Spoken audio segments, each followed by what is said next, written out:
Ku kenakan kacamata iman untuk temukan kehendak Tuhan dalam hening dan bening, agar hidupku Tuhan bimbing.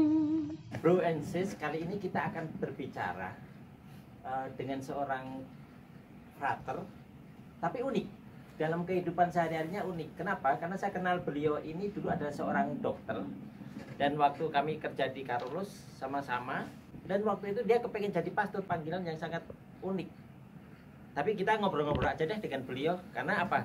Karena kita tidak tahu misteri Tuhan itu apa yang ada dalam diri kita masing-masing. Frater ya, Frater Wenan. Teman-teman juga mau kenalan nih, namanya siapa, lalu dari paroki mana, orang tuanya, berapa bersaudara. Silahkan teman-teman semuanya, selamat jumpa. Nama panjangnya Albertus Adi Wenanto Widyasworo, ya, biasa dipanggil Wenan. Saya dari paroki Santa Ana Duren Sawit, anak kedua dari 2 bersaudara. Orang tua papa, mereka semua udah pensiun. Cuma dulu papa dosen, papa masih ngajar, dosen online. Mama pensiunan Bank BUMN. Sekarang juga ngajar online. Ngajar jadi dosen online gitu. Kakak sempat kerja di kantor BUMN gitu kan. Tapi karena sekarang anaknya 4, jadi dia memutuskan untuk menjadi ibu rumah tangga, mengurus 4 orang anak sambil jualan online. Frater, kok maunya sih fraternya jadi romo? Padahal banyak orang yang sekarang itu di dunia yang sekarang ini untuk panggilan itu sangat sulit. Frater Wenan ini kan udah jadi dokter, udah enak, mau cari kayak apapun, keuangan juga udah gampang, cari pacar juga gampang sebenarnya. Iya. Tapi kan apa yang menarik dari seorang Dokter Wenan yang tertarik menjadi imam ini? Kalau mau cerita panggilan, saya tuh bukan mendadak ya. Jadi kalau dibilang orang-orang pada mikir, aduh saya udah jadi dokter, terus tiba-tiba dapat wangsit gitu pas jadi dokter atau apa gitu kan. Malah ada yang bikin dugaan saya putus cinta gitu kan, terus sakit hati itu masuk seminari. Enggak lah. Jadi sebenarnya ya panggilannya udah dari kecil. Dari kelas 6 SD itu sebenarnya udah pengen masuk seminari, tapi sama orang tua masih belum boleh. Sampai akhirnya pas SMA bilang lagi sama orang tua pengen masuk seminari, tapi mereka bilang jadi dokter dulu aja gitu kan. Kan mama pengen anaknya jadi dokter dulu aja, nanti kalau udah jadi dokter baru boleh masuk seminari. Ya udahlah, sekolah kedokteran, lulus, kerja, terus karena udah kerja 6 tahun bilang lagi ke orang tua. Waktu itu umurnya udah 26 sih, udah 26 tahun kan sebenarnya udah nggak perlu izin juga sih kalau masuk. Cuma ya aku merasa ya perlu ada restu dari orang tua kan, jadi ngobrol. Ya udah, akhirnya dengan banyak negosiasi, banyak pergumulan, banyak apa ya, tarik ulur, akhirnya mereka oke, aku masuk seminari. Oke ya, belum legowo. Mereka tuh kayaknya baru ikhlas benar-benar aku masuk seminari itu setelah aku 3 tahun di seminari. Jadi nggak langsung, prosesnya panjang. Kalau kita ngomong-ngomong di zaman sekarang ini, anak muda sekarang ini ya, karena banyak orang yang karir yang bagus, apa-apa yang posisi yang bagus di kantor, lalu kerja atau kuliah yang bagus. Dengan adanya dokter merasa terpanggil, itu apa yang menarik untuk sekarang sih, zaman sekarang ini? Aku merasa yang paling penting dalam hidup adalah kita tahu apa yang Tuhan mau dalam hidup kita gitu. Karena aku ngerasa ya, aku melihat kalau kita nggak pernah tahu, nggak pernah diskusi gitu sama Tuhan mau apa sih dalam hidup aku, biasanya hidupnya nggak mulus, kurang bahagia, atau selalu merasa kurang lah. Selalu ada yang kurang karena yang dikejar itu apa yang dia mau, bukan apa yang Tuhan mau. Contoh buat aku itu adalah apa ya, kok yang penting tuh komunikasi sama Tuhan, ngobrol. Jadi kayak hal-hal sederhana kayak, Tuhan aku punya uang nih, uangnya enaknya dipakai buat apa ya gitu. Tuhan aku pengen punya pacar, kira-kira Tuhan milihin yang kayak apa ya. Karena waktu aku SMA aja, aku pengen pacaran nih pas SMA nih, aku novena dulu loh, aku rosario dulu. Jadi kayak aku pengen pacaran lah SMA, karena dari SD, SMP, SMA aku belum pernah pacaran kan. Nah SMA ini targetku masuk SMA adalah pengen punya pacar. Nih dengerin ini yang anak-anak muda nih, kalau pacaran pun harus novena dulu nih. Jadi kehendak Tuhan itu penting. Penting karena biar kita dipilihin pacar yang sesuai sama yang Tuhan mau gitu. Jadi rosario dulu, novena, tanya sama Tuhan, berdoa bareng Bunda Maria, aduh aku pengen punya pacar yang gini. Jadi kriterianya disebutin gitu kan. Walaupun akhirnya putus juga, tapi yang paling enggak dikasih pacar yang baik gitu loh. Kok dikit-dikit berdoa, kok dikit-dikit nanya. Mungkin gini kali ya, aku ingat sih setiap malam dulu waktu kami kecil, Mama itu ngajak doa malam bareng. Itu momen doa pertama yang aku ingat. Jadi kayak doa Bapa Kami, doa Salam Maria, doa pemuliaan. Jadi Mama tuh ngajak doa malam bersama sebelum tidur. Itu peristiwa berdoa pertama kali yang aku ingat. Yang namanya anak kecil kan ngantuk, dipaksa berdoa. Aku bahkan bilang gini sama Tuhan. Jadi kayak Mama berdoa apa gitu kan, aku nggak terlalu dengar karena namanya anak kecil kan ngantuk kan. Terus aku bilang sama Tuhan, Tuhan aku ngantuk, doaku nyambung sama Mama ya. Terus jadi aku pegang tangan Mama tuh gitu kan, udah pokoknya apa yang Mama doain itu yang aku doain gitu. Jadi kayak aku nyambung aja. Terus aku tidur sambil berdoa. Pas SD, aku SD di Santo Antonius Padua. Itu kan ada gerejanya tuh. Aku SD di SD Antonius, sebelahnya SMP Vincentius. Di tengah-tengahnya itu kan SD Antonius. Nah sekolah itu kalau nggak salah mulainya jam 7. Tetapi karena papa itu kerjanya pagi ya, jadi kan kita berangkatnya naik mobil bareng-bareng. Nah sampai sekolah itu selalu subuh. Jadi masih sempat ikut misa. Nah akhirnya keseringannya adalah sebelum masuk kelas SD atau SMP itu sering banget aku ikut misa pagi. Jadi ikut misa pagi dulu, baru masuk ke SMP-nya atau masuk ke SD. Tapi kadang-kadang nggak bisa pagi karena belum ngerjain PR. Jadi nyamain PR dulu di kelas, nyocokin sama teman-teman yang pintar. Tapi kan nggak nyontek. Nggak, nyocokin ya. Menyamakan persepsi. Ya. Ini udah sama belum? Udah sama. Ya. Waktu itu aku ingat ya, waktu kita masih sama-sama kerja, saya udah pensiun, kemudian di rumah sakit sama. Tapi dokter pernah waktu itu setiap seminggu sekali itu mengaku dosa.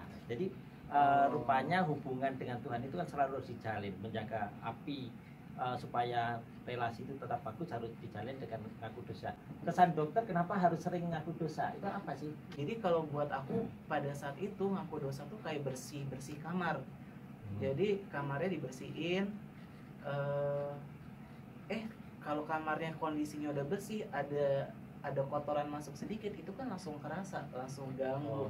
Nah jadi buat aku pengen kamarnya selalu bersih. Itu aja sih sebenarnya, sesederhana itu aja. Karena menurut aku ya, kalau kamarnya bersih, kondisi hatinya bersih, itu ngobrol sama Tuhan jadi makin jelas. Jadi kalau zaman sekarang itu ada hotspot ya, itu kayak sinyal wifi-nya tuh kenceng. Jadi misalnya apalagi jadi dokter itu kan urusannya hidup mati orang tuh pasti UGD. Jadi kayak kadang-kadang nih pasien datang ke UGD dengan kondisi misalnya gagal napas gitu kan, napasnya berhenti. Itu kalau sinyalnya kenceng sama Tuhan, ya di samping kita juga belajar ya, tapi tuh inspirasinya tuh datang kayak ini orang kemungkinan sakitnya A, B, C, D. Aku masih periksa ini gitu loh. Jadi kalau ini enggak, berarti sakitnya ini, obatnya ini gitu. Jadi kayak berjumpa dengan pasien itu lebih nyaman gitu, karena aku sadar banget jadi dokter terutama aku nggak berurusan sama kertas, nggak berurusan sama benda mati. Artinya aku berurusan sama kehidupan, dimana selalu ada semboyan. Di zaman dulu so ada lelucon bilang yang nyembuhin Tuhan, yang dapat duit dokter gitu kan. Terus dokternya bilang, ya monggo bapak kalau mau ketemu Tuhan langsung nggak apa-apa saya gitu. Jadi silakan mau ketemu Tuhan langsung ya silakan, tapi buat itu bercandanya. Tapi terlepas dari itu aku percaya sih Tuhan tuh selalu ngebantu kita pada saat nyembuhin pasien. Nah kalau relasiku sama Tuhan saat itu jelek, ya aku berhadapan dengan pasien tuh dalam kondisi hati yang nggak damai, dan itu buat aku nggak nyaman. Betul. Ya. Jadi itu salah satunya ya, salah satu alasan kenapa aku sering banget ngaku dosa. Ya. Oh ya. Ya, ini yang apa sih hubungannya dokter dengan pastor? Kuat apapun ternyata ya, sehebat apapun ternyata kita nggak bisa nolong semua orang. Artinya kita nggak bisa menyelamatkan semua nyawa. Pernah beberapa pasienku meninggal di UGD, di Bangsal ada gitu kan. Makanya nama-nama pasienku yang meninggal itu aku catat, aku bawa pada saat misa pagi di Kapel Karolus. Makanya aku waktu itu selalu misa pagi. Jadi aku tuh catat nama-nama pasienku yang sakit, yang kondisinya kritis, yang meninggal, aku catat, aku intensiin di misa pagi. Jadi supaya kan pas misa kan romonya berdoa kan untuk jiwa-jiwa di api penyucian, jiwa-jiwa yang sudah meninggal gitu kan, semoga bisa engkau terima. Nah itu aku bawa di situ. Tapi ada satu titik, ini agak bercanda sedikit sih, tapi menurut aku bisa masuk akal. Ada satu titik aku pikir, wah capek juga nih nyatet-nyatet nama ini. Kalau satu rumah sakit aku catetin nama aja, mendingan aku sekalian aja yang mimpin misa gitu. Iya kan? Ini juga perlu loh didengar dokter-dokter ya. Jadi setiap kali melayani pasien, bukan tadi yang dia katakan wah duitnya, tapi juga dia mendoakan pasien supaya dia yang ditangani bisa lekas sembuh. Ini namanya dokter plus. Nah, sekarang jadi pastor plus namanya. Nanti kalau jadi pastor plus ya. Kalau di teologi kan banyak kristologi segala macam, tapi kalau konsep aku ya, mungkin karena backgroundku adalah dokter ya. Pertama sebelum konsep Tuhan itu konsep gereja buat aku itu kayak rumah sakit. Gereja tuh kayak rumah sakit. Ya. Jadi misalnya ada orang berdosa, itu datang ke gereja untuk disembuhkan, bukan buat disidang. Jadi bedanya rumah sakit sama pengadilan adalah ketika ada orang salah, yang satu disidang masuk penjara. Kalau rumah sakit ada orang berdosa datang masuk disembuhkan. Artinya bukan lu berdosa enggak, justru dosa itu adalah sesuatu yang membuat manusia hidupnya sakit, dan itu fungsi gereja harusnya bisa menyembuhkan si sakit ini gitu. Jadi harus membawa kesembuhan, membawa sukacita buat orang yang berdosa, bukan malah menyingkirkan orang berdosa. Makanya aku senang banget sama konsep sakramen pengakuan dosa itu, sakramen tobat. Jadi semakin orang menerima sakramen tobat, menurut aku kondisi spiritualnya semakin sehat. Ya. Karena terus harus disembuhkan kan. Nah, dampaknya langsung kepada konsep Tuhan. Buat aku ya banyaklah konsep Tuhan, tapi buat aku Tuhan itu kayak dokter. Ya. Kayak dokter sih. Jadi kayak ya dia nyembuhin, dokter yang baik kan zaman dulu bilangnya gembala yang baik ya, karena konsepnya masyarakat yang memelihara kambing dan domba. Jadi konsep analogi itu mudah diterima untuk orang-orang Israel zaman itu.